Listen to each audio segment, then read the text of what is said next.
हरिओम प्रिय दर्शकों, यदि आपकी कर्क राशि या कर्क लग्न है तो इस वीडियो को बहुत ध्यान से देखिएगा, समझिएगा।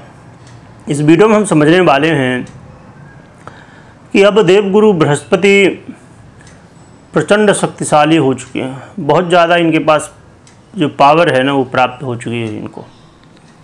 क्यों हो चुकी है पावर? और ये भाग्येश कहे जाते हैं,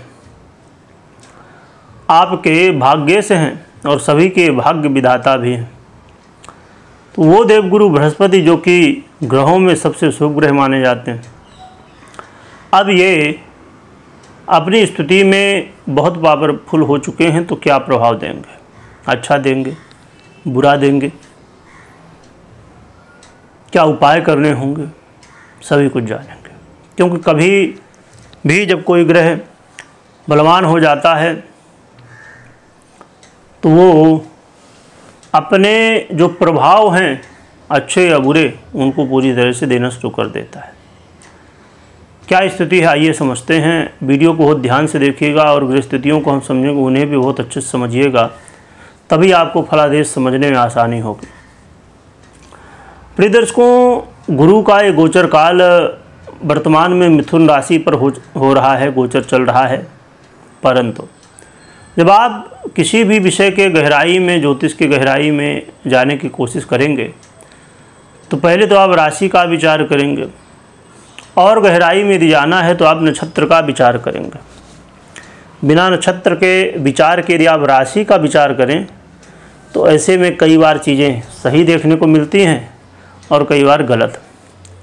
आपने महसूस किया होगा कि यदि आपकी जो राशि है वही किसी दूसरे की राशि है तो हो सकता है वो आपसे ज़्यादा अपने जीवन में अच्छे प्रभावों को देख रहा हो, सक्सेस को देख रहा हो, या आपसे भी बुरी स्थिति में हो, यानी कि आपसे नीचे हो। तो ऐसा क्यों होता है? और हम जब फलादेश सुनते हैं, उस देखते हैं कि ऐसी ऐसी स्थितियाँ हैं, तो हम अपने कुंडली के अनुसार मैच करने की कोशिश करते हैं, पर हमको प्रभाव नहीं दिखता है। क्योंकि प्रिय दर्शकों, कभी भी आप जब ये सोचते हैं कि हमें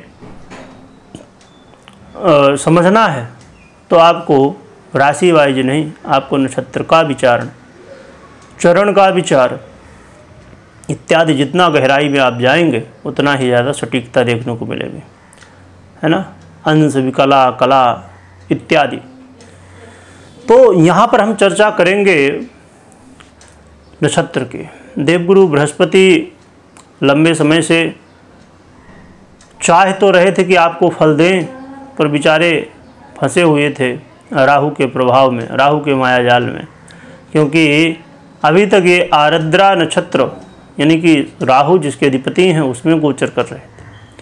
अब 13 अगस्त 2025 से देवगुरु बृहस्पति स्वतंत्र हो चुके हैं और अपना जो प्रभाव है वो देने के लिए तैयार हैं। क्योंकि अब ये स्वयं के ही नक्षत्र पुनर्वसु में गोचर करना शुरू करने वाले हैं। इनका एक पुनर्वसु में गोचर काल हमें क्या प्रभाव देगा, आइए समझते हैं। प्रिय दर्शकों, क्योंकि ये स्वयं आपके भाग्येश हैं और षष्ठेश भी हैं, तो अपने आप में षष्ठेश और भाग्येश होते हुए आपके लिए शुभ ग्रह। भाग्येश वो ग्रह होता है जो कि आपके लग्नेश के बाद एक दूसरा ग्रह है जो कि आपके जीवन में अच्छे प्रभाव दे सकता है। देवगुरु बृहस्पति वर्तमान में आपके जीवन में यदि देखा जाए कि आप परेशान थे इस बात से कि जीवन में दुख बहुत है, समस्या बहुत है, हमारे जीवन में जो ये ढैया का प्रभाव था अब वो तो पूरा हो चुका है, पर फिर भी जीवन में सुख नहीं मिल रहा है। गुरु का परिवर्तन हो गया, राहु का परिवर्तन हो गया, शनि का परिवर्तन हो गया, ढैया भी खत्म हो गई, पर अच्छे परिणाम नहीं देखने को मिल रहे हैं। जीवन में अभी दुख बना हुआ है, परंतु अब ये वो समय है जिस समय आपके सुखों में वृद्धि होगी। आपके जीवन में लग्जरी देखने को मिलेगी। आपके जीवन में घर, गाड़ी, बंगला, जो भी आपकी व्यवस्था है उसे देवगुरु बृहस्पति बढ़ाएंगे। इसका मतलब ये नहीं कि हर व्यक्ति BMW ही ले लेगा, जितने लोग भी कर्क वाले हैं, परंतु जिसकी जो सामर्थ्य है उसके अनुसार वो अपने जीवन में सुखों को देखेगा, उपभोग करेगा। अब कहा जाए कि कोई यदि 30,000 रुपये महीना कमाता है और उसको कह दें कि भैया अब गुरु पुनर्वसु नक्षत्र में आ चुके हैं, 13 अगस्त से स्वयं के ही नक्षत्र में आ चुके हैं, बहुत बलशाली हो चुके हैं, प्रचंड शक्तिशाली, तो आप BMW ले लोगे। कह दिया जाए कि आप बेंटली ले लेंगे, कुछ लोग जानते होंगे आप शायद बेंटली की क्या कीमत होती है। तो कहने का मतलब ये नहीं होता। सुखों में वृद्धि का मतलब ये है कि आपके जीवन में जो आपकी सामर्थ्य है, व्यवस्था है, उसके अनुसार आप अपने जीवन में ऐसी स्थितियों को देखेंगे जिससे आपके जीवन में सुख उत्पन्न हो, आप अपने आप को पहले से बेहतर महसूस कर सकें। तो ये स्थितियाँ बनने वाली हैं। साथ में यदि आप शत्रु बाधा से बहुत ज़्यादा परेशान थे, शत्रु बाधा में कमी आएगी। स्वास्थ्य में पूरी तरह से तो नहीं, परंतु हाँ थोड़ा बहुत इम्प्रूवमेंट स्वास्थ्य में भी देखा जा सकता है। और यदि आप अपने जीवन में सक्सेस चाहते हैं, अपने जीवन में सफलता चाहते हैं, तो इसके लिए अच्छा समय है। तो बहुत ही अच्छे प्रभाव देवगुरु बृहस्पति जो कि आपको देने वाले हैं।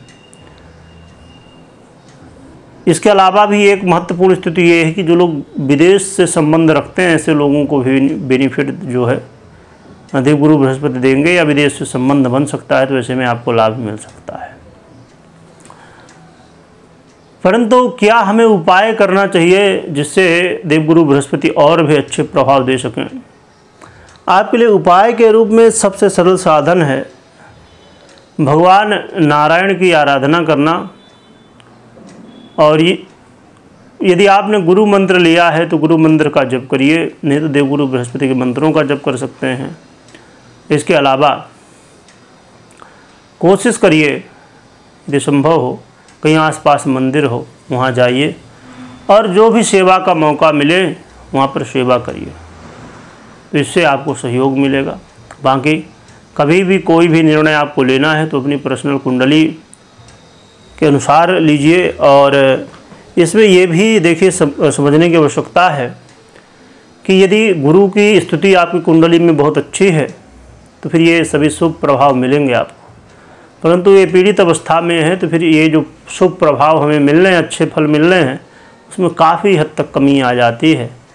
तो फिर हमें लगता है कि ग्रह का तो परिवर्तन हुआ, हमने सुना भी है ना, सभी लोग कह रहे हैं कि बहुत अच्छा हो जाएगा, ये हो जाएगा, वो हो जाएगा, परंतु हो नहीं रहा कुछ। तो इसीलिए आपको पर्सनल कुंडली में ज़रूर अपने ग्रहों को देखना चाहिए, समझना चाहिए कि क्या कैसी स्थिति है, फिर ही निर्णय लेना चाहिए। वीडियो देखने के लिए बहुत बहुत धन्यवाद।